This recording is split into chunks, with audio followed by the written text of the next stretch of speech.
আমাদের বর্তমান বাজারে তবলিগ দেখতে পাওয়া যায় না? আচ্ছা, তবলিগ জামাত দেখেছেন? দেখেছেন। আমাদের তবলিগের নিয়ম কি? আমাদের তবলিগের নিয়ম হচ্ছে 15 দিনের জন্য, 20 দিনের জন্য, 40 দিনের জন্য, 3 দিনের জন্য হাঁড়ি হোন্ডা বেঁধে নিয়ে একসাথে করে ওই এখান থেকে বদিপুর থেকে চলে যাওয়া হলো আপনার এলেম বাজারের চুনপলাশি গ্রামে। মসজিদে গিয়ে সবাই এক জায়গায় বসে হাঁড়ি কুড়ি রেখে রান্না বান্না করে খাচ্ছে কি না খাচ্ছে ওটা আমার দেখার প্রয়োজন নেই। ফরজ নামাজের পরে মানুষের দিকে মুখ করে উঠে বলছে আসসালামু আলাইকুম, বাকি নামাজ বাদ আপনারা বসে যাবেন, দিন ও ইমানের কথা আলোচনা হবে। এটা বলে কি বলে না? শুনেছেন? কেউ শুনেছেন? বলে। এই তবলিগ সারা ভারতবর্ষ জুড়ে চলছে। কি বললাম বুঝলেন? অথচ এই তবলিগের পদ্ধতি মুহাম্মদ সাল্লাল্লাহু আলাইহি ওয়াসাল্লামের পদ্ধতি নয়, আল্লাহ সুবহানাহু ওয়া তাআলার পদ্ধতি নয়। কারণ আল্লাহ মুহাম্মদ সাল্লাল্লাহু আলাইহি ওয়াসাল্লামকে যে তবলিগ করতে বলেছেন, কোরআন দিয়ে তবলিগ করতে হবে। মানুষ 20 জন মানুষকে বসিয়ে নিয়ে বলছে দিন ইমানের কথা আলোচনা হবে, তা আলোচনা করবে কি দিয়ে? না, একটা বই বার করছে, তার নাম ফাজাইলে আমল। ফাজাইলে আমল, ওইটা দিয়ে তবলিগ করছে। অথচ ওই লোকটাকে যদি আপনি বলেন যে কোরআনের একটা আয়াতের বাংলা অনুবাদ করে শোনান, ও বলবে আমাদের বড় হুজুর মানা করেছে, আমি শোনাতে পারবো না। মানে যে তবলিগে কোরআনের দাওয়াত দিতে গেলে বড় হুজুরের অনুমতি লাগে, ওটা কোনোদিন তবলিগ হতে পারে কি না? অসম্ভব ব্যাপার। তাহলে মানুষের কাছে দাওয়াত দিতে গেলে কি দিয়ে দিতে হবে? কোরআন দিয়ে দিতে হবে। আল্লাহ সুবহানাহু ওয়া তাআলা তারপরে বলছেন ইত্তাবিউ, মুহাম্মদ সাল্লাল্লাহু আলাইহি ওয়াসাল্লামকে বলছেন আপনি আনুগত্য করুন মা উনজিলা ইলাইকা, মা উনজিলা ইলাইকা মির রাব্বিকি ইত্তাবিউ।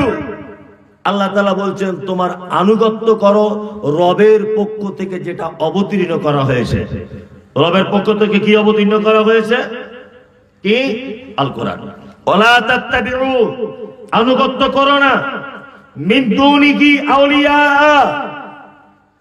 আল্লাহকে বাদ দিয়ে কোন ওলি আউলিয়ার আনুগত্য করো না, আল্লাহ তাআলা বলছেন। তাহলে জান্নাতে যাওয়ার আগে আমাদের আনুগত্য করতে হবে কি? পবিত্র আল কোরআন, 2 মুহাম্মদ সাল্লাল্লাহু আলাইহি ওয়াসাল্লামের সহিহ হাদিস। এই দুইটাকে বাদ দিয়ে আপনি যদি কোন মানুষের তৈরি করা মতবাদের উপরে যদি আপনি আমল করেন, তাহলে আপনার পক্ষে জান্নাত আর কি হবে না। আল্লাহু আকবার। সারা বাংলা জুড়ে বক্তব্য রাখছি, সারা বাংলা জুড়ে, সারা বাঙালিদের কাছে বক্তব্য রাখছি, সারা বাংলাদেশে বক্তব্য রাখছি। একটাই কথা মানুষকে বোঝাতে পারছি না, সেটা হচ্ছে এই যে আনুগত্য করতে হবে শুধুমাত্র আল্লাহ এবং তার রাসূলের, এছাড়া বাঁচার কোন রাস্তা নাই। আমি যখনই বলতে যাচ্ছি এটা আল্লাহর নবী বলেছে, ও তখনই আমাকে বলছে এটা ইমাম আবু হানিফা বলেছে। আমি যখনই বলছি এটা আল্লাহর নবী মানা করেছে, ও তখনই আমাকে বলছে ইমাম আবু হানিফা বলেছে। বলছে না কিছু মানুষ? বলছে বলছে আপনি অবাক হয়ে যাবেন। একটা তথ্য আপনার সামনে আমি পেশ করছি, খুব মনোযোগ দিয়ে শুনবেন। কিছু মানুষ আছে, তাদের দাবি হচ্ছে এই যে হাদিস কোরআনের পরেও একটা দল আছে, একটা বিশেষ কিছু লোক আছে, তাদেরকে মেনে চলতে হবে। একটা লোকের এরকম দাবি আছে না নেই? আছে, আছে। তাদের দলিল কি? তাদের দলিল হচ্ছে এই ইয়া আইয়ুহাল্লাযীনা আমানু আতিউল্লাহ ওয়া আতিউর রাসূল ওয়া উলিল আমরি মিনকুম। তাদের দলিল হচ্ছে একটা, আল্লাহ বলছে তোমরা যারা ঈমান নিয়ে এসেছো তোমরা আনুগত্য করবে আল্লাহ এবং তার রাসূলকে, ওয়া উলিল আমরি মিনকুম, এবং তোমাদের ভিতরে যারা উলিল আমর, তোমরা তাদের কথা শুনবে, তাদের কাছে যাবে।